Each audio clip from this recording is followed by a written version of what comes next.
हाय student, भावना जाधव क्लासेसमध्ये तुम्हा सर्वांचं खूप खूप स्वागत.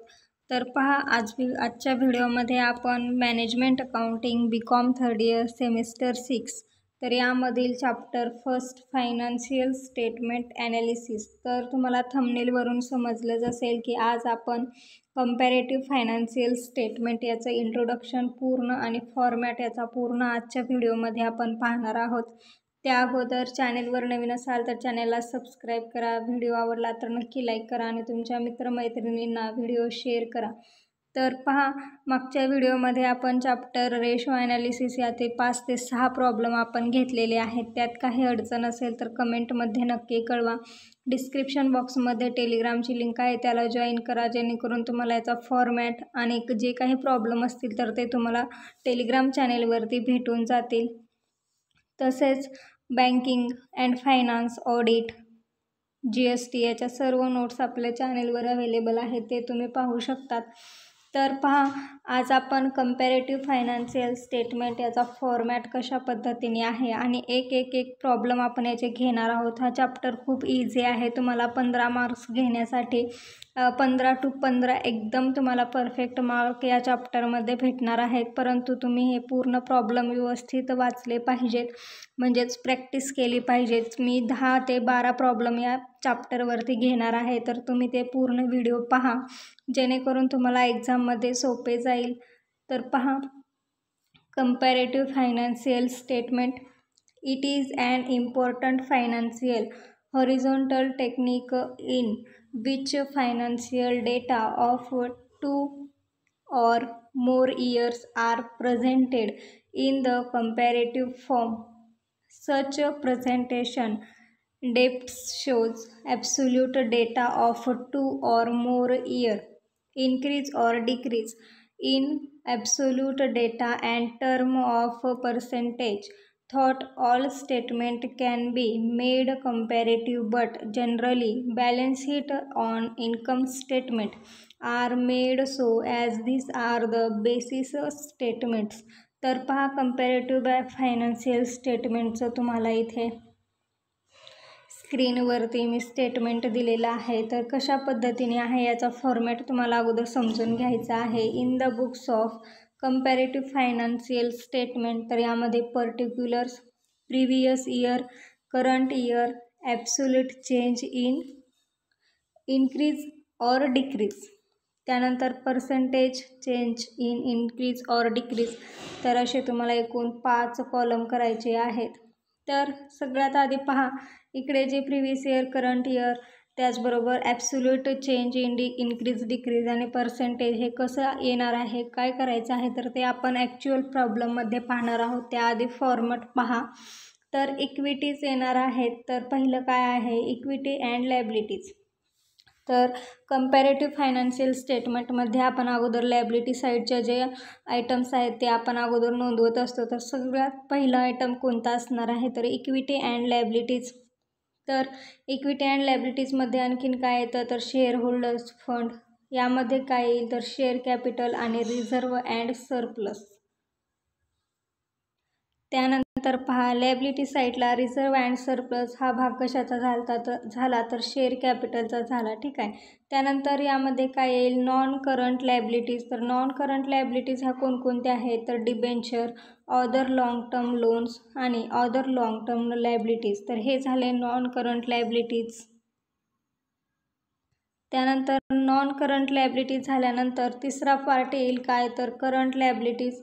तर करंट लायबिलिटीज कोणकोणत्या आहेत, तर sundry creditors, bills payable, bank overdraft, outstanding or unpaid expenses, short term provision आणि अदर करंट लायबिलिटीज. तर ह्या झाल्या करंट लायबिलिटीज.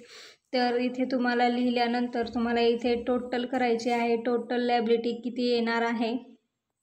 त्यानंतर नेक्स्ट पार्ट आहे असेट. तर असेटमध्ये काय काय असणार आहे, तर 2 असेट असतात, एक फिक्स असेट आणि दुसरी करंट असेट. ठीक आहे. तर पहा, बी असणार आहे असेट. त्यानंतर असेटमध्ये काय काय आहे, तर फिक्स असेट, त्यामध्ये काय आहे, tangible asset, intangible asset, long term investment.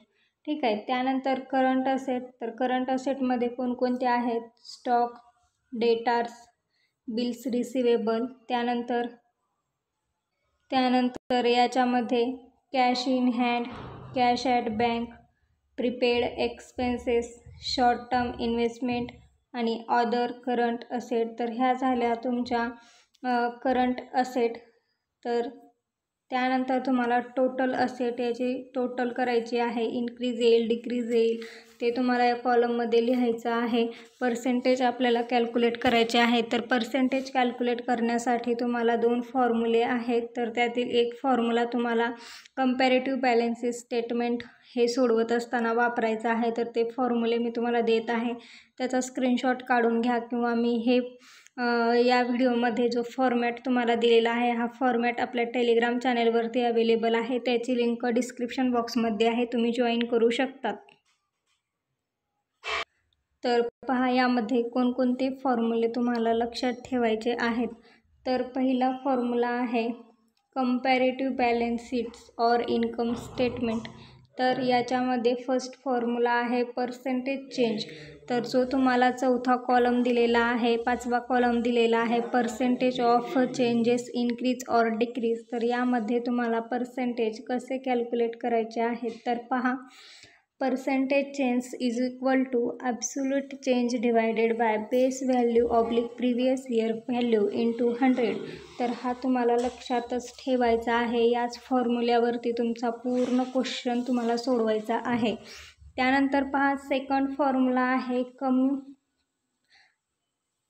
Common size financial statement.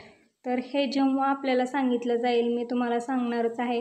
त्यासाठी प्रत्येक प्रॉब्लेम पहा, हा आपला पार्ट 1 आहे. तर पार्ट 2मध्ये आपण कंपॅरेटिव्ह बॅलन्स शीट यावरील प्रॉब्लेम आपण एक्झाम्पल घेणार आहोत. ठीक आहे. तर पहा, कॉमन साईज बॅलन्स शीट याचा formula common size balance sheet is equal to actual value divided by total asset or total liabilities into 100. तर हे 2 तुम्हाला फॉर्म्युले हे लक्षात ठेवायचे आहेत. तुम्ही स्क्रीनशॉटसुद्धा काढून घेऊ शकतात किंवा याचे दोन्ही फोटो आपल्या टेलिग्रामवरती अवेलेबल आहेत, त्याला तुम्ही जॉईन करा आणि हे तुम्ही मिळवू शकतात. त्यानंतर पहा, अशा पद्धतीने आपण असेट, अदर करंट असेट कोणते आहेत, करंट असेट कोणते आहेत, करंट लायबिलिटीज कोणत्या आहेत, नॉन करंट लायबिलिटीज कोणत्या आहेत, तर ते आज आपण पाहिलेलं आहे. तर नेक्स्ट व्हिडिओला आपण सुरुवात करणार आहोत. तर आपण भेटूया नवीन व्हिडिओमध्ये प्रॉब्लेमसोबत. त्यासाठी सबस्क्राईब करा, बेल आयकॉनला प्रेस करा, जेणेकरून यापुढील येणाऱ्या नवीन व्हिडिओचे नोटिफिकेशन तुम्हाला भेटत राहील. बघा, हा मी स्क्रीनवरती शेअर केलेला प्रॉब्लेम आहे. तुम्ही याचा स्क्रीनशॉट काढून वहीमध्ये लिहून ठेवा, जेणेकरून मी हा प्रॉब्लेम सोडवत असताना तुम्हीसुद्धा माझ्याबरोबर सोडवलात तर तुम्हाला अगदी इझी जाणार आहे. ठीक आहे. तर तुम्ही याचा स्क्रीनशॉट काढून घ्या. मी वहीवर सोडवून घेतलेला आहे हा प्रॉब्लेम. तर तुम्हाला नेक्स्ट व्हिडिओमध्ये सांगणारच आहे. धन्यवाद.